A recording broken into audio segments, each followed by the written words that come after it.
क्या प्रेमानंद महाराज के पास कोई दिव्य शक्ति है नीम करोली बाबा की तरह? प्रेमानंद महाराज का नाम आज कौन नहीं जानता। वे सोशल मीडिया पर इतने वायरल हो चुके हैं कि उनके भजन और सत्संग सुनने के लिए लोग सिर्फ भारत ही नहीं बल्कि विदेशों से भी आते हैं। उनके भक्तों में विराट कोहली जैसे खिलाड़ी से लेकर बॉलीवुड के कई सितारे शामिल हैं। लेकिन क्या है उनके जीवन की यात्रा और उनकी लोकप्रियता का राज? चलिए इसके बारे में थोड़ा गहराई से जानते हैं। लेकिन आगे बढ़ने से पहले कमेंट में राधे राधे जरूर लिखें। प्रेमानंद महाराज का असली नाम अनिरुद्ध कुमार पांडे है, जो उत्तर प्रदेश के कानपुर से हैं। उनका परिवार हमेशा से ही धार्मिक प्रवृत्तियों वाला रहा है। उनके पिता और दादाजी सन्यासी थे और उनकी माता भी सन्यास में रुचि रखती थीं। घर में ऐसा माहौल होने के कारण प्रेमानंद महाराज ने भी बचपन से ही धार्मिक जीवन को अपनाने का संकल्प ले लिया था। 5वीं कक्षा में पढ़ाई करते हुए उन्होंने सन्यासी बनने का फैसला कर लिया। हालांकि उनके परिवार वालों ने इसका विरोध किया, लेकिन प्रेमानंद महाराज अपने फैसले पर अड़े रहे। आखिरकार उन्होंने आधी रात को घर छोड़ दिया और बनारस चले गए, जहां उनका नाम आर्यन ब्रह्मचारी रखा गया। बनारस में उन्होंने भिक्षा मांगकर अपना जीवन यापन किया। कभी कभी उन्हें भोजन मिल जाता था तो कभी कई दिनों तक भूखे रहना पड़ता था। लेकिन एक दिन एक संत ने उन्हें भगवान कृष्ण और राधा रानी के रासलीला कार्यक्रम में निमंत्रित किया। इस कार्यक्रम ने उन पर गहरा प्रभाव डाला और उन्होंने वृंदावन जाने का फैसला किया।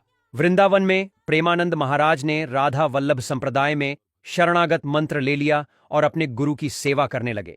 उन्होंने राधा रानी की भक्ति में ध्यान लगाया और सत्संग करना शुरू किया। उनके सत्संग ने लोगों को अच्छाई के मार्ग पर चलने के लिए प्रेरित किया और धीरे धीरे उनकी लोकप्रियता बढ़ती गई। आज प्रेमानंद महाराज के भक्त भारत के अलावा विदेशों में भी हैं। उनके सत्संग और भजन सोशल मीडिया पर वायरल होते रहते हैं और लोग उनके दर्शन के लिए वृंदावन आते हैं।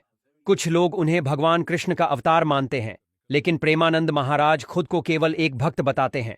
उनके सत्संग से लोगों के जीवन में परिवर्तन आता है और यही उनकी सबसे बड़ी उपलब्धि है। उनका मानना है कि भक्ति से जीवन में शांति और स्थिरता आती है। प्रेमानंद महाराज के प्रवचनों में गीता, भागवत पुराण और अन्य धार्मिक ग्रंथों की गहरी व्याख्या होती है, जो भक्तों को आध्यात्मिक मार्ग पर चलने के लिए प्रेरित करती है। उनके अनुयायी मानते हैं कि प्रेमानंद महाराज की वाणी में दिव्यता है, जिससे उनके प्रवचन सुनने मात्र से भक्तों को मानसिक शांति और आत्मिक संतुष्टि प्राप्त होती है। उन्होंने अपने जीवन को पूरी तरह से भक्ति और सेवा में समर्पित कर दिया है। वृंदावन में उनका एक आश्रम भी है, जहां भक्तों के लिए नियमित सत्संग और सेवा कार्य आयोजित किए जाते हैं। यहां आने वाले श्रद्धालु प्रेमानंद महाराज के प्रवचनों से लाभान्वित होते हैं और उनके दिखाए मार्ग पर चलने की प्रेरणा प्राप्त करते हैं। प्रेमानंद महाराज की लोकप्रियता का एक बड़ा कारण उनका सरल और सहज व्यक्तित्व भी है।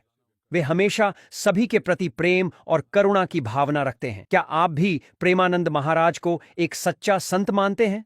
अगर हाँ, तो कृपया कमेंट में राधे राधे लिखें और उनके सत्संग के अनुभवों को साझा करें।